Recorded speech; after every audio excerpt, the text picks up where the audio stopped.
خب اگه به فکر فرستادن بار از ایران به قاره آمریکا هستین، چه برای کار و بیزینس، چه برای مهاجرت و شروع یه زندگی جدید، حتما کلی سوال و نگرانی تو ذهنتونه. کاملا هم طبیعیه. امروز می‌خوایم با هم بشینیم و قدم به قدم ببینیم چطور میشه این مسیر رو خیلی ساده و شفاف طی کرد.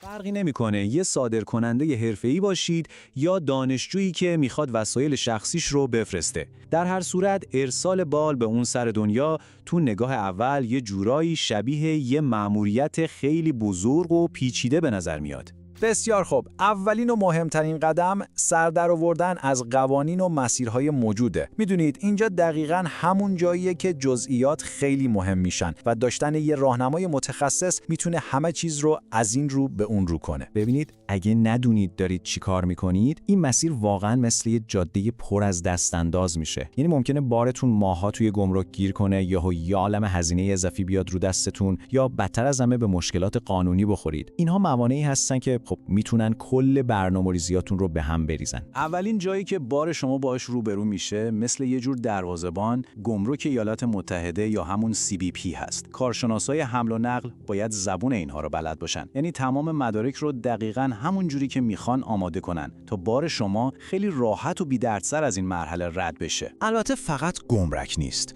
اداره امنیت حمل و نقل آمریکا یعنی TSA هم نقش خیلی کلیدی داره. اونها روی همه چیز نظارت دارن، از نحوه بسته‌بندی گرفته تا خود فرایند ارسال. میخوان مطمئن بشن که همه چیز طبق استانداردهای امنیتی خیلی سختگیرانشون پیش میره. و اما میرسیم به چالش اصلی ماجرا. چالش چیه؟ اینکه هیچ پرواز مستقیمی از ایران به آمریکا وجود نداره. این یعنی همه بارها بدون استثنا باید اول به یک کشور واسطه تو اروپا یا خاورمیانه برن و از اونجا راهی مقصد نهایی بشن. حالا چرا مسیر مستقیم نداریم؟ این نقل قول دلیل اصلی رو خیلی واضح توضیح میده. به خاطر تحریم‌ها تمام بارها مجبورن از یک کشور ثالث عبور کنن. این توقف اجباری خب طبیعیه که هم زمان رسیدن بار رو طولانی‌تر میکنه و هم هزینه نهایی رو بالاتر میبره. خب با همه این چالش‌هایی که گفتیم، راه حل چیه؟ اصلا راه حلی وجود داره؟ بله که داره. تو این بخش می‌خوایم ببینیم که چطور تخصص و تجربه میتونه این مسیر پیچیده رو به یه فرایند کاملا شفاف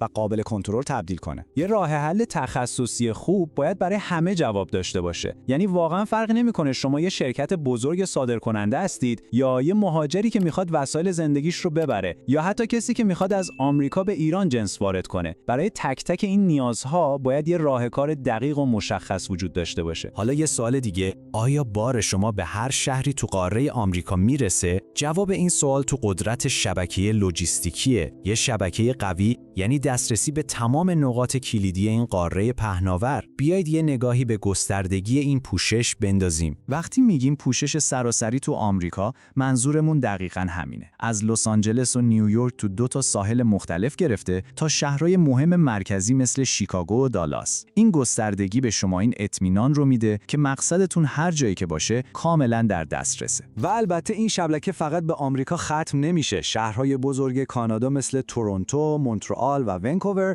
و پایتخت‌های مهم آمریکای جنوبی از سائوپائولو و ریو دو ژانیرو گرفته تا بوئنوس آیرس همگی تحت پوشش هستن. این یعنی با یه شبکه واقعاً قاره‌ای طرف هستیم. خب حالا که تصویر کلی ماجرا دستمون اومد، میرسیم به سوال اصلی. من باید از کجا شروع کنم؟ خبر خوب اینه که اولین قدم خیلی ساده‌تر از چیزیه که فکرش رو میکنید. کل این فرایند به ظاهر پیچیده رو میشه خیلی راحت تو 4 تا مرحله ساده خلاصه کرد. مرحله اول چیه؟ یه مشاوره تخصصی و رایگان میگیرید تا همه چیز براتون شفاف بشه. بعدش میریم سراغ بررسی دقیق قوانین و هزینه‌ها که غافلگیر نشید. سوم بسته‌بندی ایمن و حرفه‌ایه که خیالتون راحت باشه و در آخر هم ارسال مطمئن و سر وقت. دیدید وقتی اینطوری بهش نگاه میکنیم دیگه اصلاً ترسناک نیست. مگه نه؟ پس یادتون باشه نکته کلیدی برداشتن همون قدم اوله. سفر بار شما از همینجا شروع میشه. برای اینکه مشاوره بگیرید و این فرآیند رو شروع کنید، کافیه به وبسایت airman.ir سر بزنید. امیدوارم این توضیحات تونسته باشه مسیر ارسال بار به قاره آمریکا رو براتون روشن‌تر و ساده‌تر کرده باشه.